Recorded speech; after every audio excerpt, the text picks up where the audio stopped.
What is up, guys? I'm back with another project. We got rid of the go-kart, not really putting our time and effort onto that, but this time we got a Civic. This ain't the best Civic, not at all. It has some sun fade, some little dents, as you can see. Still has the steelies on. It has a little bit of surface rust going on right there on the hood and a couple other areas around the car, but I mean, that's kind of the beauty of it. It's kind of just little Civic things going on, and that's kind of what makes it a good project car. She is still all stock, still got the AC, still got power steering. Like I said, baby, all stock, nothing's wrong with it. We're gonna try to keep it like that for as long as possible. We're gonna try to keep this D-series going, baby. As you could see, it is very, very dirty, but we're gonna fix that. Today, we're gonna be giving this car a wash.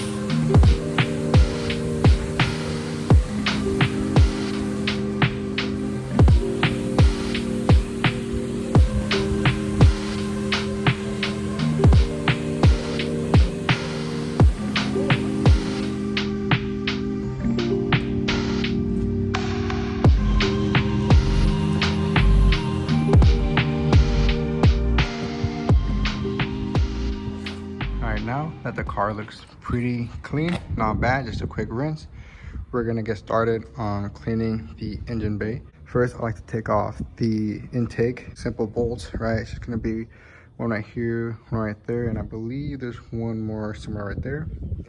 Then just loosen that up and then boom, take it off. It just gives you more access to the inside right here. All right, so this is pretty much how it's gonna look once you have the intake off. Kind of showing you right here the transmission, showing you how kind of dirty it is, because kind of like the spot I'm gonna be trying to hit the most, get all that oil out of there. And yeah, I forgot to mention, but you are gonna want to put some sort of bag or at least cover that distributor. I believe that's what it's called, just because it doesn't like getting water in there. But yeah, I'm just kind of misting it from a safe amount of distance. I don't really want to put or force water into any of those wires or plug-in areas. Here I'm just using a small brush just to kind of get the little spots. I did spray a little bit of a degreaser just to kind of help get all that grease off and up. But here is the car now with the engine bay all nice and clean. You can see the transmission looks way better now, so that's pretty much what I was trying to go for, just clean out the transmission. And yeah, all the wires look good, so we're gonna start putting everything back together.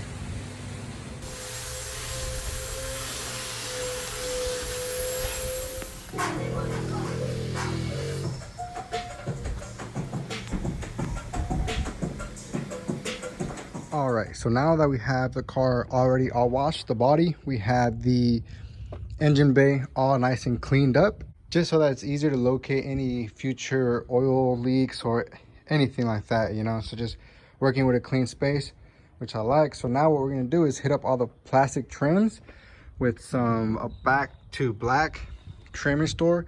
We're also gonna hit up the front grille and also just the sides right here, the windows, and also the side skirts and all, you know, all the plastic trim, all that, just to make it look nice and shiny, back to black as the product says. We're gonna let that sit. Meanwhile, we let that sit, we are going to vacuum the inside of the car. Now, you do not have to take off the seats, but I do like doing that just so it allows easier access to the underside of the seats, which a lot of shit gets underneath. You could take off the center console, it's really easy too. It's just a couple bolts right along there, and then you pull the seat forward. You're just gonna get a couple bolts back there. As you can see, I've already installed a touchscreen on the Civic. Sadly, I did not record that process, but it sure was a struggle. It is not your normal touchscreen. This is like a 10 or 11 inch. I know my Civic is a 98, which comes with a single DIN. It's kind of hard to get these touchscreens on these years compared to the 99 and 2000. If you all have any questions, you guys could always reach out. More than happy to help.